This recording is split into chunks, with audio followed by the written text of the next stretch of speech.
Gengis Khan. Quand on entend ce nom, on imagine tout de suite un conquérant impitoyable, à cheval, à la tête d'une horde qui déferle sur l'Asie. C'est l'image d'Épinal, seule que l'histoire a retenue. Mais derrière ce mythe du guerrier se cache une histoire bien plus nuancée, bien plus complexe. Celle d'un homme qui n'a pas seulement détruit des empires, mais qui en a bâti un à partir de rien. Allez, c'est parti, on décortique tout ça ensemble. Alors voilà, c'est le visage que l'histoire nous a transmis. C'est un portrait officiel, peint des décennies après sa mort. Et ce qui est fascinant, c'est qu'aucune image faite de son vivant n'a survécu. Ça ajoute forcément au mystère du personnage. L'homme derrière ce regard, c'est une véritable étude de contraste. Un personnage qui a été façonné à la fois par une brutalité extrême et une vision hors du commun.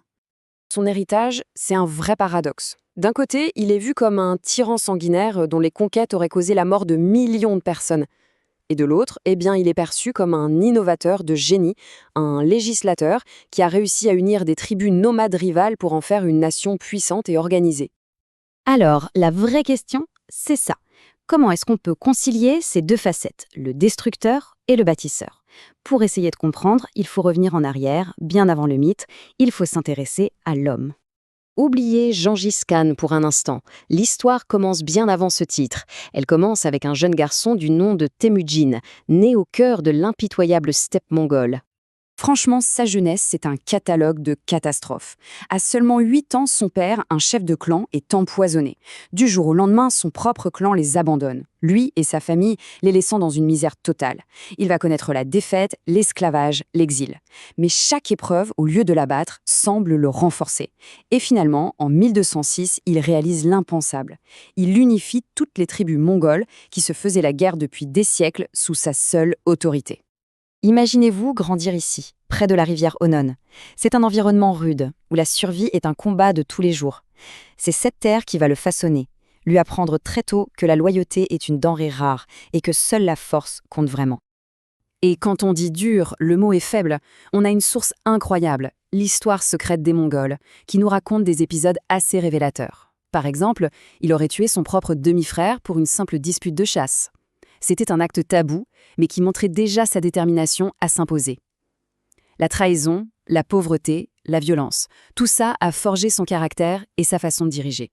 Mais il y a un moment clé, un truc qui change tout, c'est le pacte de Baljuna. Après une défaite cuisante, il n'est plus qu'un fugitif avec une poignée de fidèles.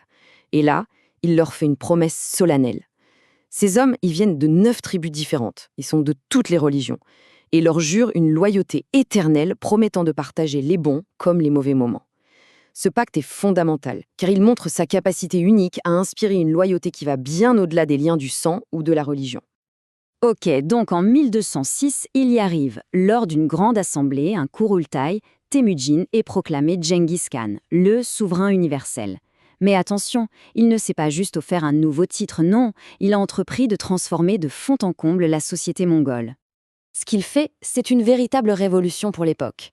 D'abord, il fait voler en éclats les anciennes loyautés tribales, la source de toutes les guerres intestines. Il réorganise tout le monde en unités militaires, en mélangeant volontairement les clans.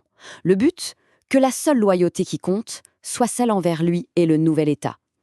Il a aussi transformé sa garde personnelle, le Keshik, en un corps d'élite de 10 000 hommes, recrutés parmi les fils de ses commandants. Une assurance-vie en quelque sorte.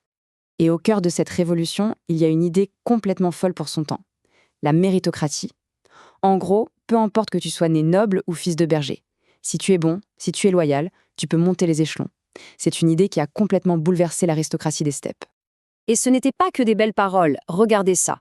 Ses généraux les plus proches, comme Subutai, considéré aujourd'hui comme un des plus grands génies militaires de l'histoire, eh bien c'était le fils d'un forgeron. Un fils de forgeron qui devient commandant suprême.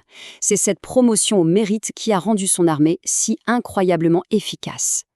Bon, maintenant qu'il y a une nation unie et une armée de choc, qu'est-ce qu'il fait?